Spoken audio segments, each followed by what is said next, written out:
A pivotal week in the case of a Kenosha man accused of poisoning his wife with antifreeze. Julie Jensen died in 1998. The case against her husband Mark is finally headed to trial this fall. Last week, a hearing was held to determine what evidence jurors will hear.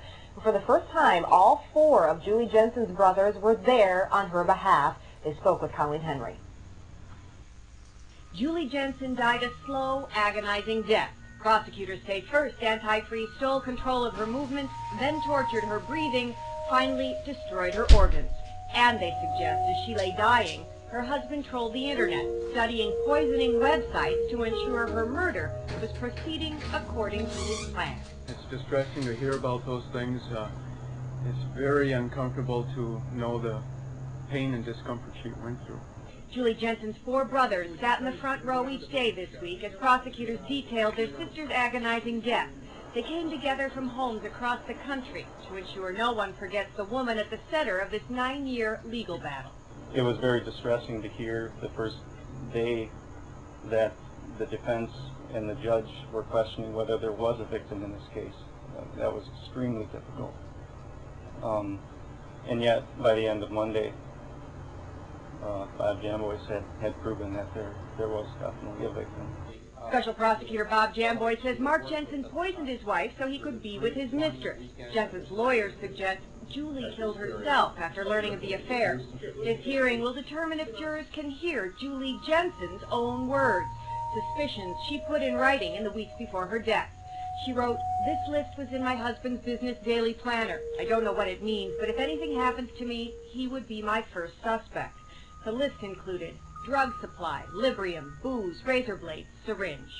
Julie Jensen died in December of 1998.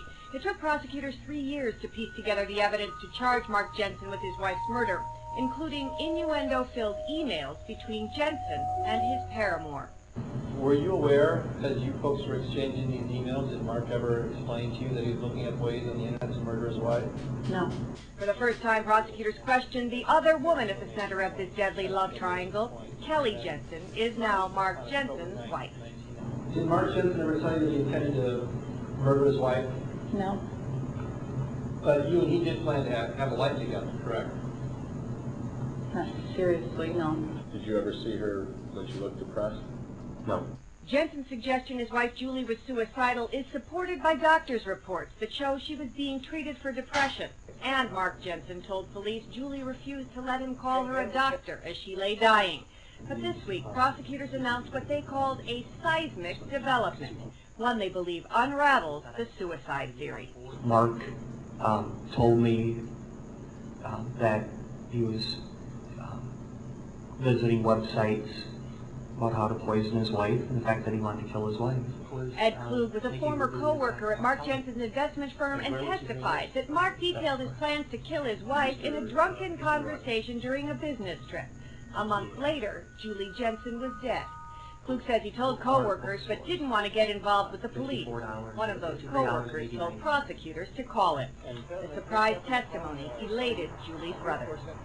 After all the time that's passed, it seemed to be perhaps the first sure sign that justice was working. Her family says Julie would not have killed herself. She said so too in her letter. Quote, "I will not leave David and Douglas. My life's greatest love, accomplishment, and wish, my 3 Ds, Daddy, David, and Douglas." For her brothers, it's important Julie's sons know their mother did not commit suicide. Julie is not the only victim here. It's Mark and Julie's sons, and we only hope that one day somehow they understand that that they meant the world to Julie. She was not leaving them at any cost. Julie's sons no longer speak with their mother's family. They lived with Mark and his new wife till Monday, when testimony from that surprise witness spurred the judge to raise Mark Jensen's bail from $250,000 to $1.2 million. After 6 years of freedom on bail, deputies led Jensen to jail in handcuffs and shackles. Julie's brother Paul says the moment was bittersweet.